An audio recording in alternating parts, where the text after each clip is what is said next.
In Part 4, Chapter 30, the final chapter of Coming of Age in Mississippi, when Anne goes back to Canton for the summer, Mrs. Chin tells her she's wasting her time. The situation in town hasn't improved, and the movement in Canton can't accomplish change on its own. Anne sees the formerly powerful, seemingly untouchable C.O. Chin in jail. He's been arrested. She feels an urgent need to let the world know what was happening. Back at the Freedom House, a bus full of activists is heading for Washington. Activist Bob Moses urges Anne to come along. A 12-year-old boy, Gene, excitedly sings spirituals along with the activists and asks Anne why she isn't singing. Anne's staring out the window, remembering all the violence, pain, and struggle she's seen in Mississippi.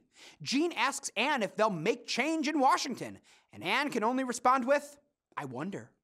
What will break the cycle of violence and provide lasting civil rights for African Americans? Whatever the solution is, it must be a national effort that extends far beyond Mississippi. In this last chapter, the pattern continues. After a protest and a little progress, white brutality forces black people back into hiding.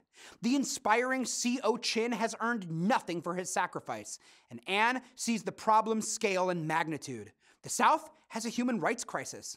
The feeling of Mississippi closing in leads to Anne's final journey in the book, out of the South, possibly for good, into an uncertain future. During the surge of activism in 1964's Freedom Summer, COFO and other groups pushed for voter registration and operated freedom schools in Mississippi.